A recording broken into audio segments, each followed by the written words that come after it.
Bonjour et bienvenue sur Miniaception.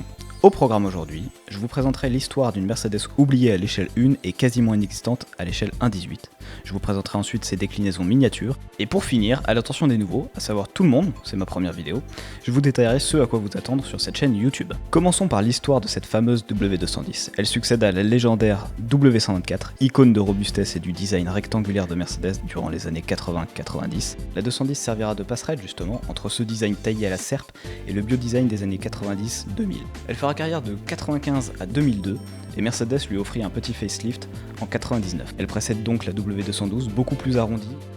L'accueil fut mitigé, les clients fidèles regrettèrent la face avant avec ses doubles optiques. C'était une tentative pour Mercedes de rajeunir la clientèle de la marque. Et finalement, elle inaugurera, à mes yeux, une ère de design d'anthologie chez Mercedes avec celle qui la précède, style W124 ou 140. Ces doubles optiques ovales, façon cacahuète, voire même au plat raté sur la W220, auront perduré jusqu'à la phase 1 de la W212, qui avait transformé ces doubles optiques arrondies en deux losanges rectangles, dirons-nous. Les différences entre les deux phases étaient minimes, mais je tiens à les aborder. En tant que propriétaire d'une phase 1, les différences ont leur importance.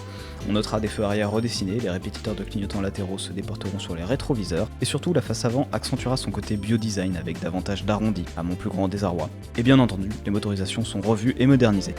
Les motorisations, parlons-en justement. La W210 a probablement la palette de motorisation la plus diversifiée à ma connaissance, allant du simple 4 cylindres en ligne au V12. Vous voulez du 5 cylindres ? Aucun problème. Du V6, du 6 cylindres en ligne ? Aucun problème. Et évidemment, du V8 ! Pour ne garder que les versions performance, on peut citer la E36 avec son 6 cylindres 3,6 litres de 272 chevaux, les E420 et 430 de 4,2 litres et 4,3 litres en V8 de 279 chevaux, et oui, je les cale juste parce que j'en roule une des deux, la E50 V8 de 5 litres et 347 chevaux, la E55 que je vous présenterai au 18ème dans un instant, avec son V8 de 5 litres 4 raté et 354 chevaux. J'espère en essayer une un jour. Ayant pour référence la 420, offrant déjà des performances assez sympathiques, la E55 semble offrir des performances et surtout des reprises encore plus savoureuses, avec une sonorité légèrement plus libérée. Et pour finir, deux versions particulièrement exclusives et terriblement désirables, la E60, une version encore plus exclusive de la E50, aboutissement du M119, offrant cette fois-ci 405 chevaux et 6 litres de cylindrée. Et l'ultime E73 Brabus. Un V12 de 7 litres 3. La base utilisée, c'est le moteur des W140 S600 et des Pagani C12. Mais cette fois-ci, la puissance est poussée à 585 chevaux. Dans le monde actuel, où tous les chiffres s'envolent, on s'en rend plus tout à fait compte. Mais pour rappel, une F50 c'est 520, une Diablo 575 chevaux. Une GTR Nismo de 2020, seulement 15 chevaux de plus que cette E73.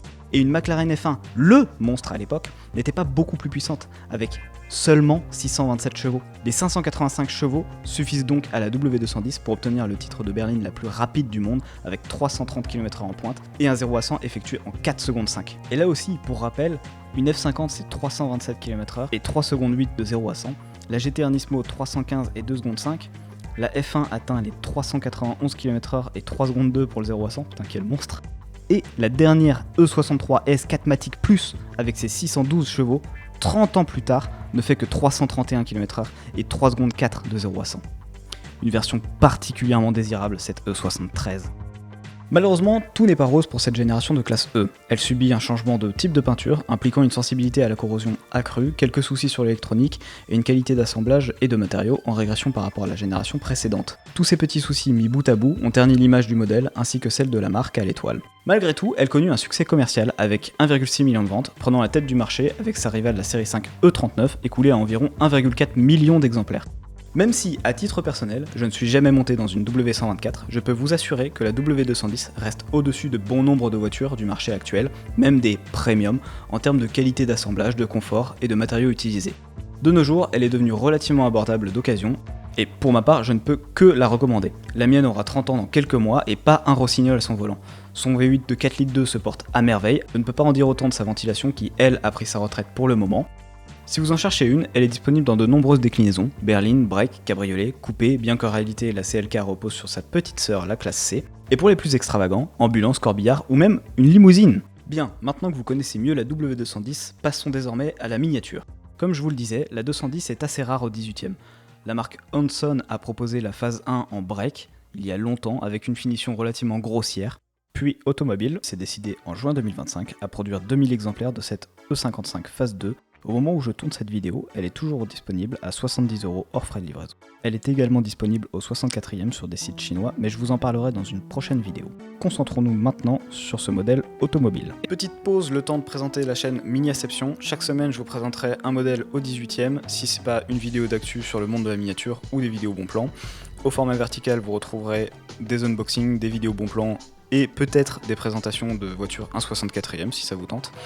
Je vous invite à donner des retours dans les commentaires, je découvre le montage, le cadrage, etc.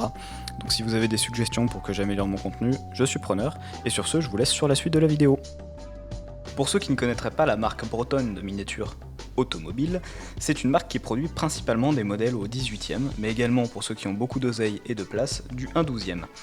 Ce sont des modèles en résine, donc de fait sans ouvrant, et le placement est plutôt entrée de gamme pour environ 75 € livrés, auquel vous devez ajouter 10 € si votre modèle comporte des stickers, type caisse de course ou voiture de rallye, et 140 à 180 € pour les modèles 1/12e.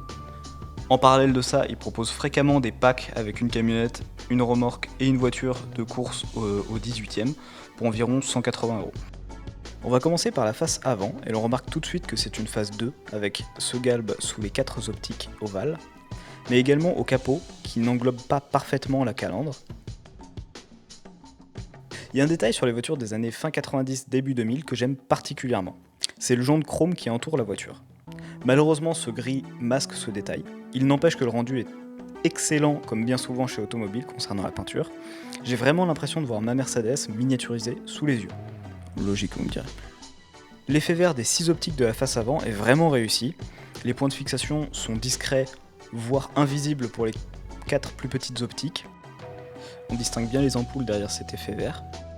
La calandre est joliment chromée, avec des ouvertures sur environ 1,5 mm. Ça la rend assez crédible. C'est un petit peu moins le cas pour les grilles en partie basse. On voit bien le plastique plein, mais une fois posé sur une étagère ou en vitrine, le rendu reste très bon. Vous l'aurez probablement remarqué, le cercle Mercedes sur le capot est abîmé. C'est dû à l'insigne que j'ai dû recoller. J'ai mis une trop grosse goutte de colle Revel, et le drame est arrivé. Le cerclage a fondu, c'est ma faute, pour ce défaut en tout cas. Les lamelles de refroidissement sont simplement mises en peinture, avec un léger relief en 3D, le rendu est pas mal. Le mono essuie-glace est assez fin, en plus il a la forme exacte de l'original. Pour ceux qui ont les R5 de chez Auto, ça change des balais d'essuie-glace aussi larges que cet objet dont je ne saurais comment le nommer. Et nous voilà à l'arrière, où on perçoit directement l'aspect mafieux des 210, en particulier les versions sportives avec ses feux de phase 2 et ce fameux striage auto-nettoyant. Le rendu des feux arrière, parlons-en d'ailleurs, il est tout simplement très bon. On perçoit bien la double sortie qui assoit l'arrière et lui donne beaucoup de charisme. Sur la 420, c'est un échappement vers le sol façon Mégane DCI et un pare-choc lisse, ça retire pas mal de muscles à cet arrière. Quoi qu'il en soit, ces échappements sont suffisamment ouverts et sombres pour faire parfaitement illusion. Étonnamment, Auto a choisi d'ajouter ce petit anneau de tirage. J'ai cherché, mais il semblerait pas que ce soit un élément fixe. Je veux dire, on peut le dévisser et le retirer pour que ce soit plus joli. Mais qu'importe, il est ici représenté en acier, plutôt fin. La serrure de coffre qui fait office de bouton d'ouverture de coffre est bien représentée ici.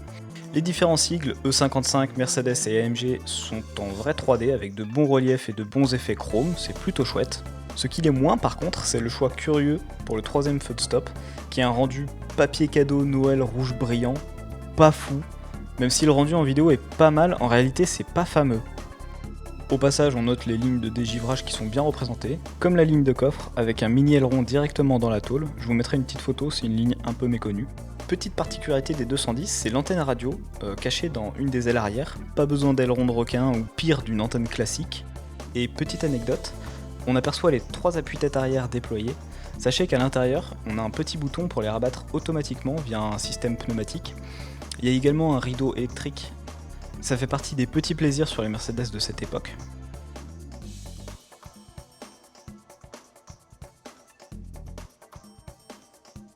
Passons désormais au latéral de cette Mercedes avec cette ligne de limo sport que j'aime tant. On y remarque directement un lieu que vous connaîtrez si vous souhaitez acquérir ce modèle à l'échelle 1, particulièrement sur les motorisations un peu rigolotes type V8. 80 litres qui vous feront au maximum 800 km avec le 4 litres 2, ce qui est honnête pour un 8 cylindres. Je vais jouer mon petit observateur et vous donner 2 petites observations qui me font mon bonheur chaque matin. Tout Tout d'abord, lorsque vous vous apprêtez à monter à l'avant, vous voyez ceci, le galbe du capot à l'ancienne qui rend particulièrement bien sous la pluie avec quelques gouttes qui viennent se déposer. Et la seconde observation, c'est la jonction entre la cabine et l'aile arrière. C'est une ligne très simple, mais je trouve qu'elle scie bien à l'ensemble, elle appuie l'aile arrière et le côté robuste de la voiture.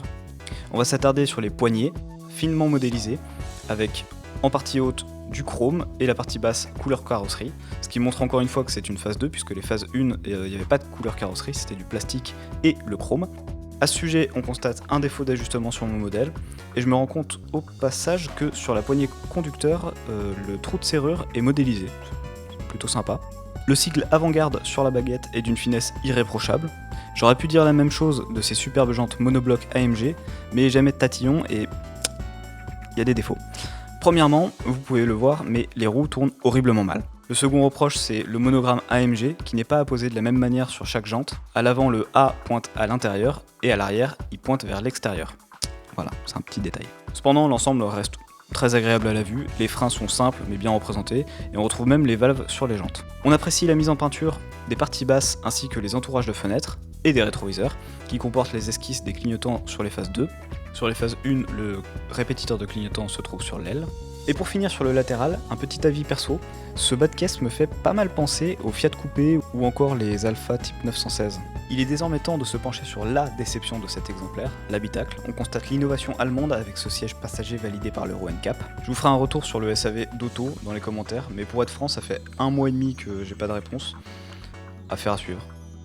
Bon, passons ce défaut de siège et de levier de vitesse, revenons-en au reste, qui est, je dois le dire, joliment réalisé, ce qui rend encore plus regrettable l'absence d'ouvrant, d'autant plus que j'aurais pu régler facilement le problème du siège et du pommeau de vitesse. Les boiseries et les cuirs ont une bonne texture, la console centrale a tous les boutons de représentés, le volant avec l'étoile chromée, les deux commodos derrière le volant. Non, vraiment, j'adore le design de cet intérieur, le juste mix entre les années 80 et la modernité des années 90. Qu'importe la finition, le rendu est plutôt bon, même les versions bas de gamme avec le tissu multicolore a son petit charme. Bon, je préfère évidemment les versions cuir avec les belles boiseries, etc. Mais bon, voilà. D'autant plus avec la qualité d'assemblage que Mercedes a proposé sur cette W210. Je vous dis, pas un rossignol sur la mienne, et ça c'est vraiment un régal.